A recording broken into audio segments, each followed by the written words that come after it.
नमस्कार प्यारे साथियों, आपका हार्दिक स्वागत एवं अभिनंदन है आपके अपने YouTube channel online study with Vikram पर।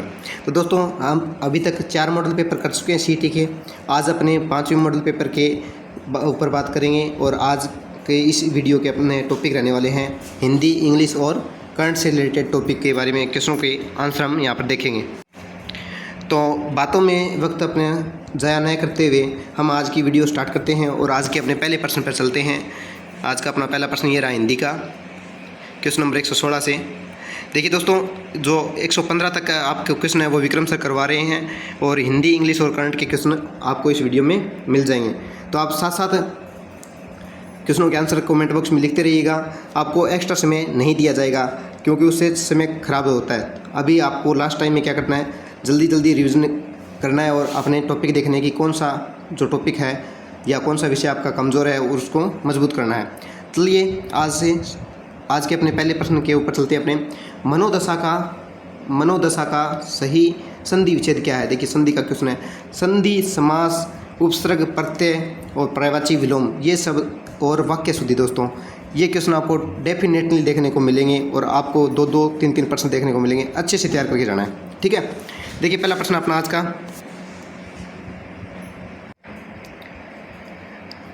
तो ऑप्शन ए मनोधन दशा, ऑप्शन बी मने धन दशा, मने धन दशा या मन होत धन दशा। तो ये तो देखने से पता चल रहा है दोस्तों कि मन होत धन दशा, ये तो अपने शब्द ही नहीं दिया हुआ है।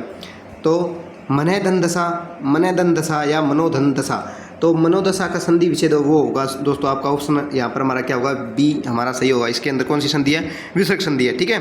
ए या आ के बाद विसर्ग हो और उसके बाद कोई घोष वर्ण आ जाए, घोष वर्ण यानी कि तीसरा, चौथा, पांचवा और ये रेलव है। तो कौन सी क्या होगा दोस्तों, ए या आ का क्या हो जाता है, ओ हो जाता है, ठीक है। जैसे मनोदशा शब्द है, मने धन दशा। नेक्स्ट क्वेश्चन देखिए, सीता सोई है, इस वाक्य में क्रिया का कौन सा प्रकार है। सीता सोई है, इस वाक्य में क्रिया का कौन सा प्रकार है। तो देखिए दोस्तों, पूर्वकालिक क्रिया, एकर्मक क्रिया, अनेकार्थक क्रिया या सकर्मक क्रिया। पिछली वीडियो में भी आपने बात की थी कि जो पूर्वकालिक क्रिया है वो कौन सी है, एक क्रिया के पूर्ण होने के पश्चात कोई दूसरी क्रिया होती है, उसे हम क्या कहते हैं, पूर्वकालिक क्रिया कहते हैं। जैसे मैं बोलूँ कि सीता पढ़कर सोई है, क्या सीता पढ़कर सोई है, या बोल दें कि सीता खाना खाकर सोई है। तो पहले उसने क्या किया, खाना खाया है, या पहले वो पढ़ी है, उसके पश्चात वो सोई है, तो क्या होगी, वो पूर्वकालिक क्रिया होगी।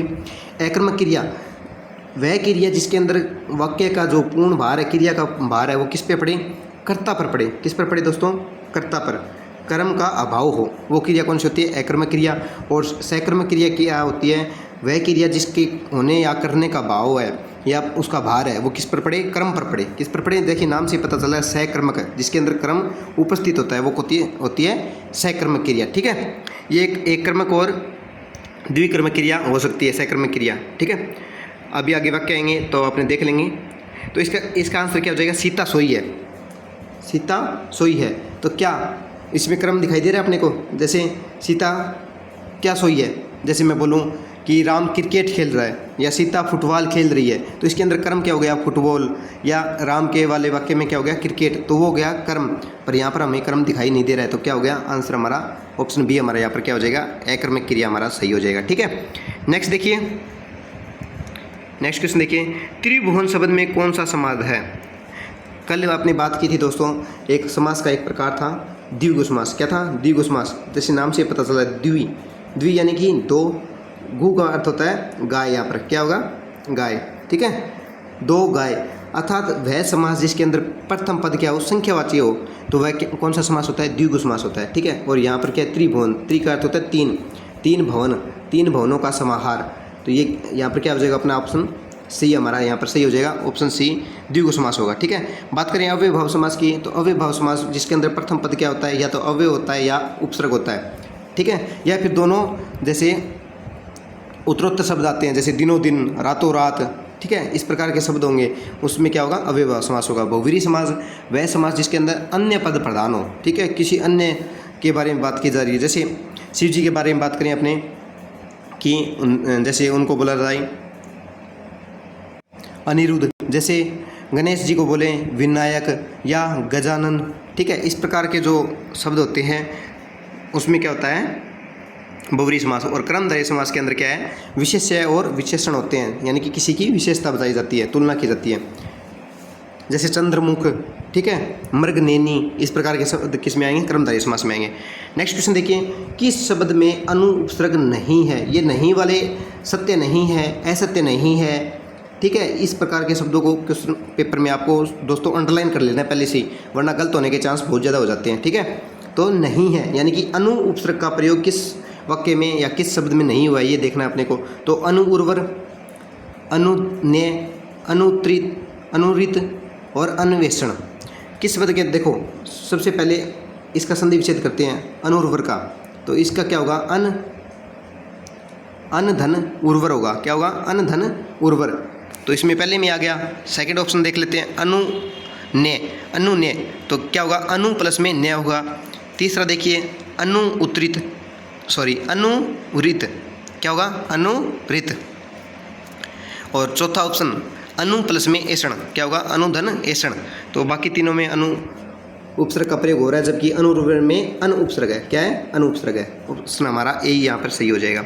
नेक्स्ट देखिए, इनमें से कौन सा शब्द कादम्बरी का समानार्थी नहीं है। कादम्बरी, देखिए दोस्तों कादम्बरी शब्द के समानार्थी की बात कर लें तो कादम्बरी शब्द आता है, एक तो सरस्वती के लिए आता है, किसके लिए सरस्वती के लिए, ठीक है। दूसरा ये मदिरा के लिए भी प्रयोग किया जाता है, मदिरा। अब यहाँ पे देख लेते हैं अपने ऑप्शन ए मैना, लक्ष्मी, सरस्वती, मदिरा।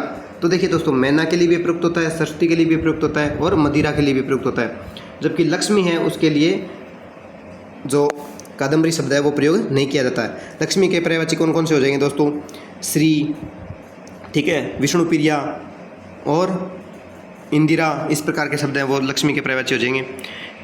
इनमें से चिरंतन का विलोम क्या है। इनमें से चिरंतन का विलोम क्या है, देखिए चिरंतन का विलोम शब्द कौन सा है अपने को ये देखना है।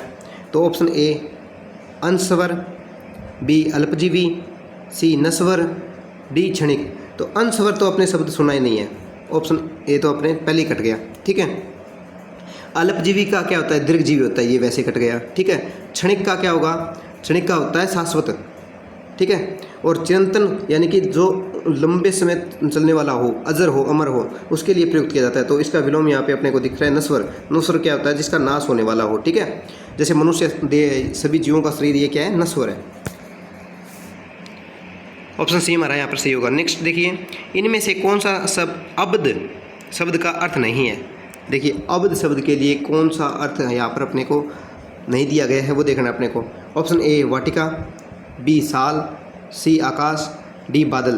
तो अब्द शब्द है दोस्तों जो पानी से, अब्द शब्द का अब का अर्थ होता है, अब या आब का अर्थ होता है पानी, ठीक है। और इससे ही मिलकर क्या बना है अब्द, यानी कि पानी से संबंधित। तो इसका आकाश भी होता है, बादल भी होता है और साल भी होता है। जबकि वाटिका है वो बगीचा, उद्यान, ठीक है, बाग का समानार्थी शब्द है। ऑप्शन ए हमारा यहाँ पर सही हो जाएगा। वाक्य में जहाँ पूर्ण विराम की तुलना में कम रुकना होता है वहाँ किस प्रकार का चिन्ह प्रयोग किया जाता है। दोस्तों ये क्वेश्चन अपने कल वाले मॉडल पेपर में भी आया था और मैंने आपको अच्छे से बताया था कि जहाँ पर थोड़े समय के लिए रुकना हो तो वहाँ पर किस विराम चिन्ह का प्रयोग करते हैं। ये देखिए कोष्टक में मैंने आपको लगा दिया है अल्प अर्धविराम। कौन सा दोस्तों, अर्धविराम का प्रयोग वहाँ पर किया जाता है, ठीक है। कोष्टक ये होएंगे, ये कोष्टक 3 प्रकार के होते हैं दोस्तों। एक ये लघु कोष्टक, मंजिला कोष्टक, ठीक है, और ये दीर्घ कोष्टक। उद्धरण चिन्ह आपको पता है ये होता है। और निर्देशक, किसी के निर्देश करने के लिए, जैसे ये वाला चिन्ह क्या होता है, निर्देशक चिन्ह होता है। नेक्स्ट देखिए, जो ध्वनियाँ न स्वर है न व्यंजन उन्हें क्या कहते हैं। तो जो ध्वनियाँ न ही स्वर है न ही व्यंजन है उन्हें क्या कहते हैं हम हिंदी वर्णमाला में उन्हें क्या कहा जाता है, क्षमा कीजिएगा, क्या कहा जाता है, अयोगवाह कहा जाता है। क्या कहा जाता है दोस्तों, अयोगवाह कहा जाता है। अयोगवाह 2 होते हैं, कौन कौन से, एक तो जो अनुस्वार है वो अनुस्वार, ठीक है, और दूसरा विसर्ग चिन्ह है, ये क्या है अयोगवाह है, ठीक है। ये आपको याद रखना है, पूछा जा सकता है एग्जाम में कि अयोगवाह निम्न में से कौन से हैं। तो अनुस्वार और विसर्ग किसे क्या कहलाते हैं, अयोगवाह शब्द कहलाते हैं, ठीक है। नेक्स्ट देखिए, 125 नंबर प्रश्न, मास्ट कंजम्पशन का हिंदी पर्याय कौन सा है? तो मास कंजप्शन का हिंदी पर्याय कौन सा है दोस्तों? भार प्रयोग, जनसंचार, व्यापक उपभोग या व्यापक प्रतिरक्षण।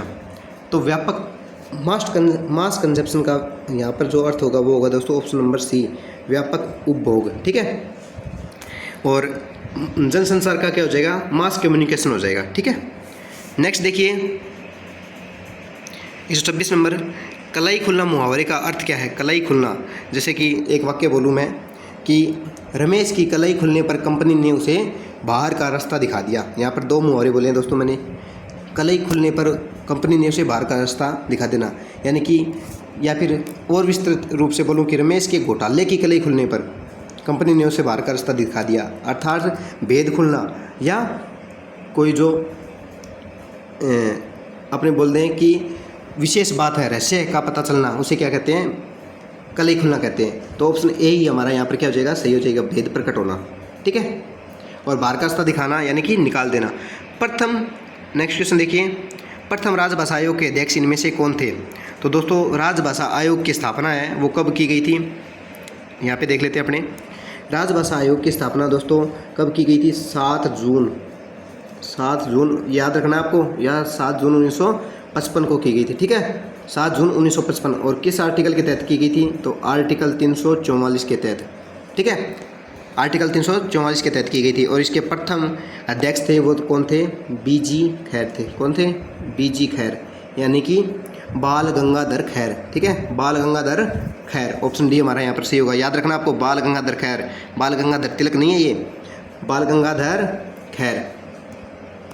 नेक्स्ट देखिए, नेक्स्ट प्रश्न है, इनमें से अशुद्ध वर्तनी वाला शब्द कौन सा है? तो अशुद्ध वर्तनी वाले शब्द देखना है दोस्तों अपने को। तो वत्सल, उल्लंघन, उज्ज्वल या मनोरथ। तो देखिए दोस्तों ऑप्शन नंबर सी के अंदर अपने जब देखते हैं उज्ज्वल शब्द को, तो ये अपने को थोड़ा अटपटा लग रहा है ना, देखने से ये पता चल जाता है अशुद्ध शब्द का। यहाँ पर इसकी शुद्ध वर्तनी क्या होगी? उज्ज्वल, इस प्रकार से लिखा जाएगा दोस्तों। ठीक है, और इसका संधि विच्छेद करेंगे तब क्या आ जाएगा? उत धन जवल होगा। ठीक है, क्या होगा? उत धन जवल। निम्नलिखित में से सही वाक्य की पहचान कीजिए। शुद्ध वाक्य देखना दोस्तों अपने को कौन सा है? ऑप्शन ए, वह देर में सोकर उठता है। वह देर में सोकर उठता है, बोलने में ही गलत लग रहा है। वह देर के साथ सोकर उठता है, ये भी गलत हो गया। वह देर तक सोकर उठता है, वह देर को सोकर उठता है। तो ऑप्शन नंबर सी हमारा यहाँ पर क्या हो जाएगा दोस्तों? कितना आसान क्वेश्चन है, वह देर तक सोकर उठता है, देखने से पता चल गया।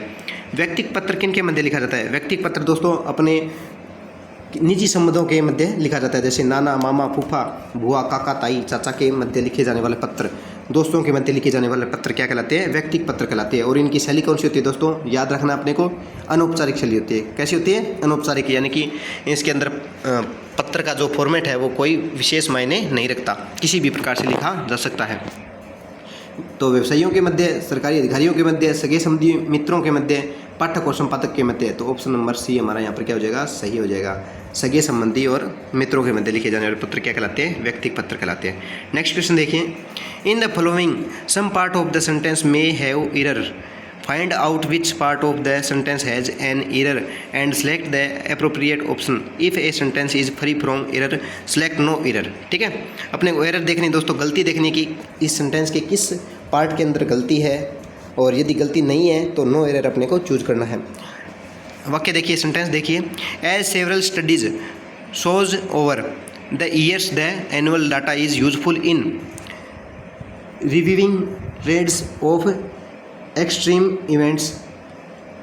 तो ऑप्शन ए, 2, 3 इनमें से कौन सा सही है?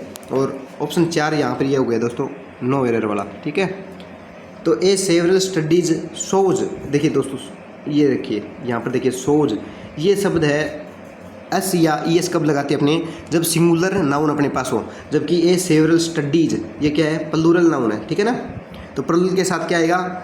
SHOW, यानी कि सिर्फ शो शब्द का प्रयोग होगा, वर्ड का प्रयोग होगा। तो अपने part A, option number A में दिया गया है, ये क्या पर इसके अंदर क्या होगी? एरर है।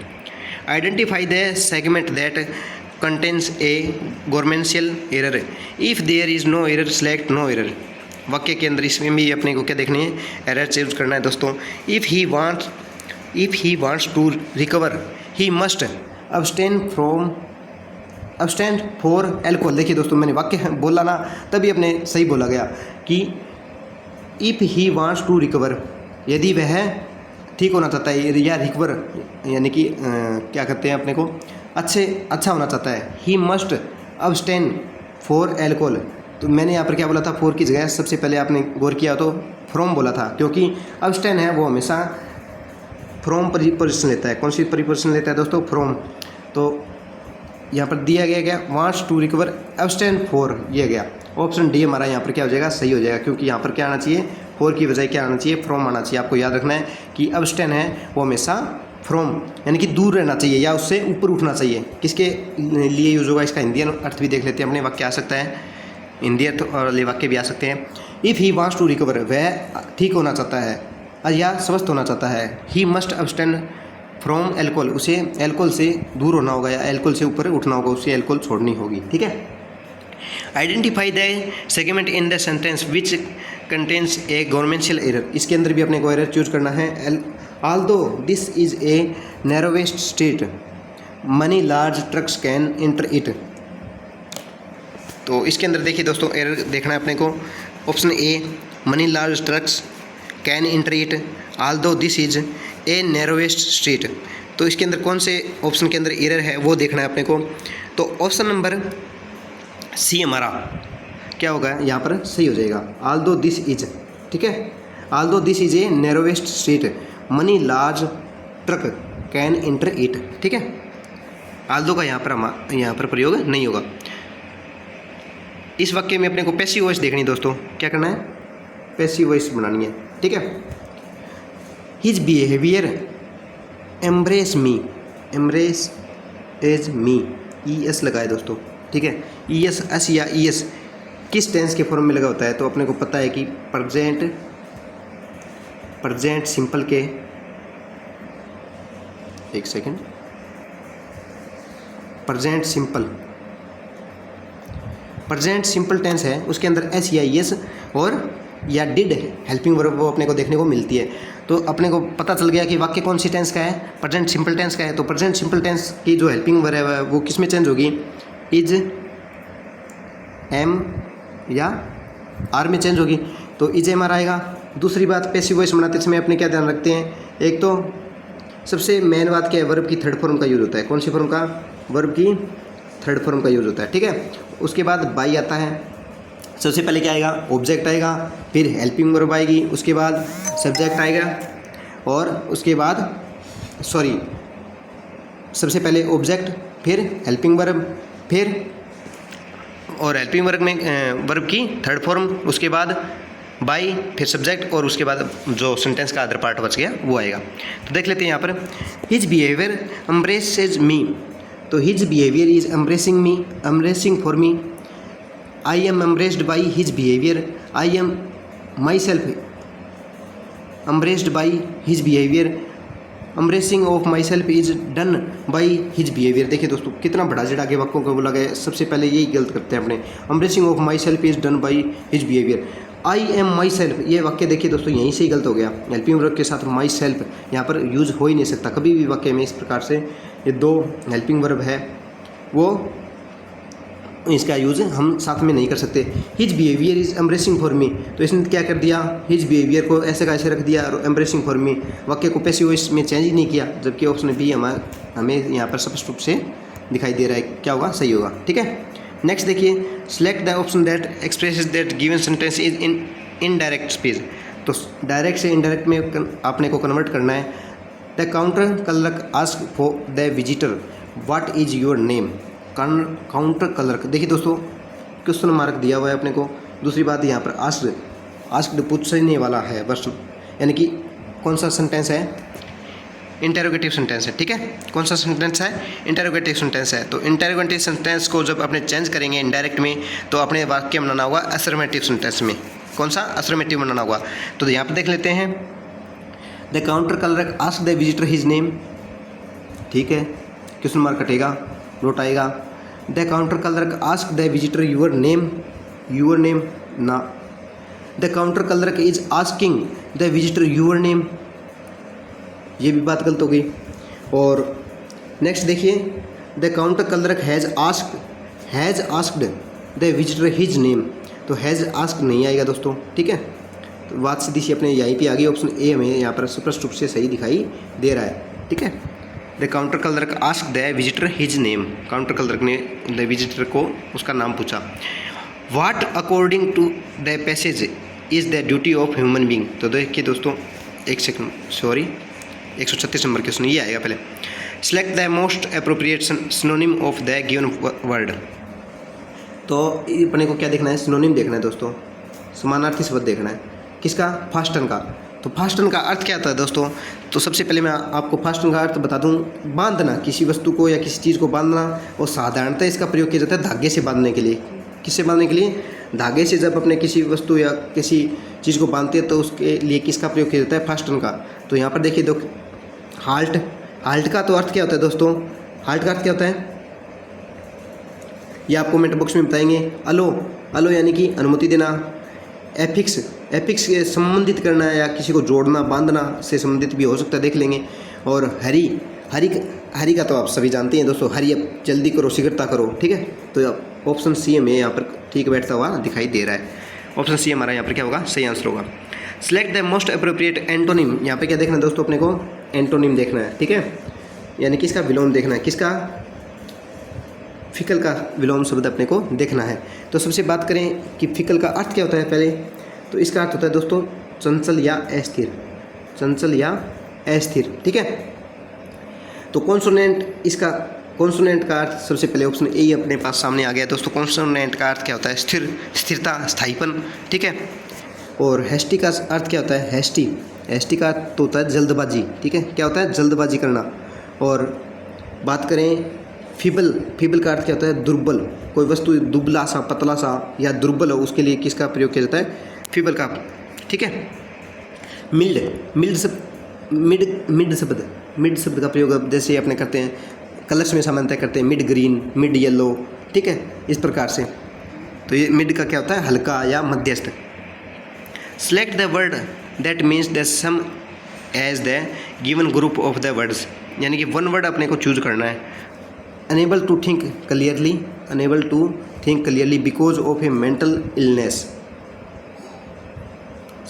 यानी कि अपने को वो शब्द चूज करना जिसका अर्थ सामान्यतः क्या हो कि सोचने समझने की क्षमता जिसके अंदर सावधानता नहीं हो, ठीक है, एक मेंटल इलनेस, मानसिक कमी के कारण। तो इसका ड्रैगन्ड, अकेंट्रिक,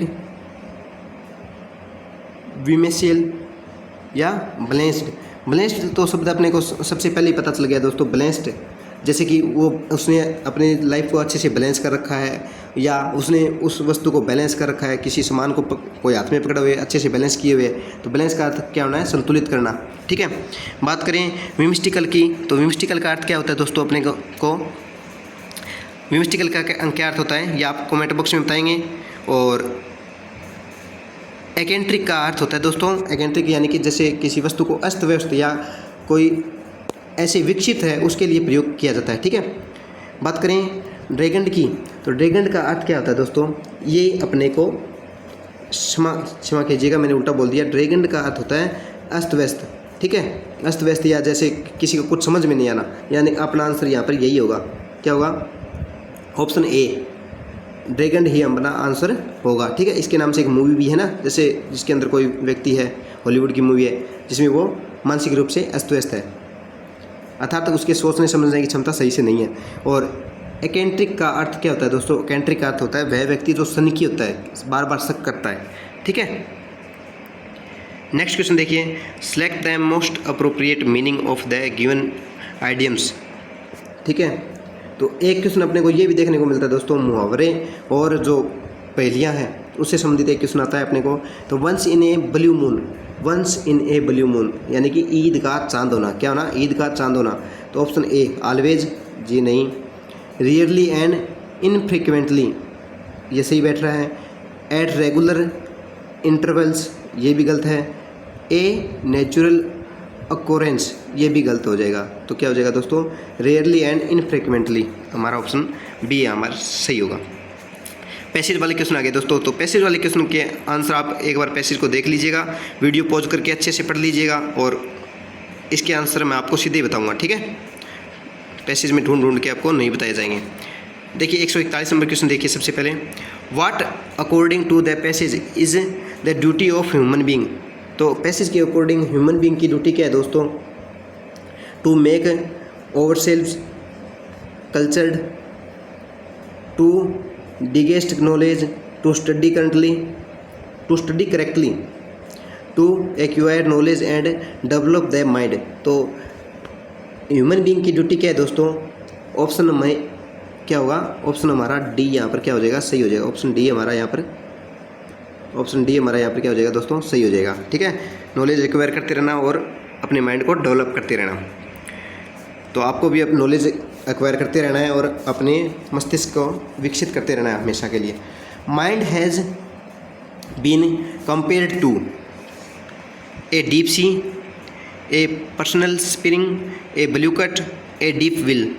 यानी कि पैसेज के अंदर दिमाग का कंपैरिजन किससे किया गया है, ऑप्शन सी हमारा यहाँ पर क्या हो जाएगा, सही हो जाएगा। ए बुकेट, एक गुलदस्ते से, बुकेट क्या होता है दोस्तों, गुलदस्ता, ए बकेट या ए बुकेट से हमें यहाँ पर इसको क्या किया, ए बकेट गुलदस्ते से इसका क्या किया जाए, कंपैरिजन किया गया है दोस्तों, ठीक है। नेक्स्ट क्वेश्चन देखिए, for human beings their brain is one of the two products of evolution, the order is there. Option A physical strength, option B self culture and knowledge, option C keener sense of sight, option D instinct for living in a society. तो option हमारा क्या होगा, option D हमारा यहाँ पर सही हो जाएगा। ऑप्शन डी हमारा यहाँ पर क्या हो जाएगा, पैसेज के अनुसार सही होगा, ठीक है। 144 नंबर क्वेश्चन देखिए दोस्तों, what is man like if he does not develop and use his brain. तो मनुष्य अपने मस्तिष्क का सही से प्रयोग न करने के कारण किसके समान हो जाता है। Option A he is akin to the beasts, he is greater than gods, he is akin to motionless states, he is like an angel। तो किसके समान हो जाता है दोस्तों, ऑप्शन ए हमारा यहाँ पर सही हो जाएगा, he is akin to the beasts, ठीक है। He is greater than gods, तो गॉड से भगवान से ऊपर तो वो हो ही नहीं सकता। He is akin to the motionless status, यानी कि गतिहीन हो जाता है, मोशनलेस स्टेटस, ठीक है। He is like an angel के समान तो हो ही नहीं सकता। तो बी और डी तो सीधे कट गए और मोशनलेस स्टेटस और अकाइन टू बीट्स कचरे के समान हो जाता है, ठीक है, गंदगी के समान हो जाता है। प्रश्न संख्या 145 देखिए, what will knowledge and mental self culture confer upon man. तो 145 नंबर के अंदर क्या होगा, ऑप्शन ए देखिए, मनी ब्लेसिंग्स, अनटोल्ड मिसरीज और richness of knowledge, option D money and material things. तो 145 का आंसर हो जाएगा दोस्तों, ऑप्शन ए हमारा क्या होगा, सही होगा, मनी ब्लेसिंग्स हमारा ऑप्शन ए हमारा सही हो जाएगा। अब करंट के क्वेश्चन आ गए दोस्तों, नई शिक्षा नीति को लागू करने वाला पहला राज्य कौन सा है। मोस्ट इंपॉर्टेंट क्वेश्चन है दोस्तों, न्यू एजुकेशन पॉलिसी 2020 जो आई है उसके ऊपर क्वेश्चन अपने को सामान्यतः एक देखने को मिल सकता है। तो न्यू एजुकेशन पॉलिसी को लागू करने वाला पहला राज्य कौन सा है दोस्तों, तो वो आपका हो गया है पुष्कर सिंह धामी सरकार वाला। कौन सा दोस्तों, पुष्कर सिंह धामी सरकार वाला, ठीक है। और उन्होंने कब लागू किया, 12 जुलाई, कब, 12 जुलाई 2022 को, ठीक है, 12 जुलाई 2022 को। तो ऑप्शन हमारा क्या हो जाएगा, आप बताइए। ऑप्शन ए हमारा यहाँ पर सही हो जाएगा, पुष्कर सिंह धामी सरकार कहाँ पर है, उत्तराखंड में है, ठीक है। और उन्होंने प्री प्राइमरी में सबसे पहले लागू की है, ठीक है। और आंगनबाड़ी केंद्रों के अंदर बाल वाटिका की शुरुआत की है। आपको याद रखना है सारी बातें, ठीक है। कब लागू की, 12 जुलाई 2022 को। किस सरकार ने, पुष्कर सिंह धामी सरकार ने। किस राज्य में, उत्तराखंड राज्य में। और किस लेवल पर? प्री प्राइमरी लेवल पर, ठीक है, यानी कि आंगनबाड़ी केंद्रों में। और क्या निर्माण करने की घोषणा की है? बाल वाटिकाएँ वहाँ पर बनाई गई हैं। नेक्स्ट क्वेश्चन देखिए, किस राज्य सरकार द्वारा स्वनिर्भर नारी योजना की शुरुआत की गई है? स्वनिर्भर नारी योजना, ठीक है। तो स्वनिर्भर नारी योजना मैं बता दूं दोस्तों आपको कि हथकरघा और जो बुनकर महिलाएं हैं उनसे संबंधित एक योजना है। किस सरकार की है? तो राजस्थान सरकार की है, असम सरकार की है, या झारखंड सरकार की है, या उड़ीसा सरकार की है। तो ये योजना दोस्तों आपकी है असम सरकार की। कहाँ की? असम सरकार की, ठीक है। और असम सरकार के जो सीएम हैं, ठीक है, हेमेंद्र बिस्वा शर्मा, उन्होंने इस योजना की शुरुआत की है, ठीक है। देश का पहला प्रमाणिक हर घर जल वाला कौन सा जिला है? हर घर जल दोस्तों, पीएम कौन सी योजना? पीएम जल स्वावलंबन योजना जो अभी चल रही है पूरे देश भर में। ये आप जो केंद्र सरकार की जो महत्वाकांक्षी योजना है दोस्तों, आपको वो अच्छे से पढ़ लेनी है, और राज्य सरकार की भी अच्छे से पढ़ लेनी है। उनमें से आपको 2 या 3 क्वेश्चन देखने को कन्फर्म मिलेंगे। तो हर घर जल योजना वाला देश का पहला प्रमाणित जिला कौन सा है? तो बुरहानपुर है, भोपाल है, सहारनपुर है, या संभा? तो एमपी का बुरहानपुर जिला है, वो इसका पहला प्रमाणित जिला बन गया है, ठीक है। और ये किसका पार्ट है? पीएम जल स्वावलंबन योजना का। हाल ही में पर्यावरण, वन और जलवायु परिवर्तन मंत्रालय ने किस स्थान पर हरियाली महोत्सव का आयोजन किया है? आपको एक क्वेश्चन का आंसर आपको कमेंट बॉक्स में लिखना है दोस्तों कि वर्तमान के जो पर्यावरण, वन और जलवायु परिवर्तन मंत्रालय के जो मंत्री हैं वो कौन है, यानी कि किसके पास वन एवं पर्यावरण जलवायु मंत्रालय का कार्यभार है? आप कमेंट बॉक्स में लिखेंगे। तो हरियाली महोत्सव है तो आपने बेंगलुरु में, हैदराबाद में, नई दिल्ली में, या मुंबई में? तो दोस्तों नई दिल्ली के अंदर। कहाँ पर? नई दिल्ली में, ठीक है। कहाँ पर? नई दिल्ली में ताल, ठीक है, नई दिल्ली के अंदर इसका आयोजन किया गया है। और आज़ादी का अमृत महोत्सव, इस थीम के अंतर्गत इसका आयोजन किया गया था। 11 जुलाई को विश्व जनसंख्या दिवस मनाया जाता है। 2022 विश्व जनसंख्या दिवस की थीम क्या थी? दोस्तों अब आप बोलेंगे सर आप 2022 का कनेक्ट क्यों करवा रहे हैं? क्योंकि दोस्तों कि अभी हाल ही में राजस्थान पुलिस के एग्जाम के अंदर 2018, 19, 20 तक के क्वेश्चन पूछे गए हैं। तो अपने सीटी के अंदर तो ये बोर्ड पूछ ही सकता है, आरएसएम एसएसबी बोर्ड है, ये कुछ भी पूछ सकता है। तो अपने को 2022 का हम करंट यहाँ तैयार करवा देंगे। उसके बाद आपको करंट की मैराथन 23-24 की और 2024 का करंट आपको अच्छे से तैयार करवा दिया जाएगा एग्जाम से पहले, टेंशन लेने की जरूरत नहीं है। तो ऑप्शन ए हमारा यहाँ पर क्या हो जाएगा? सही हो जाएगा।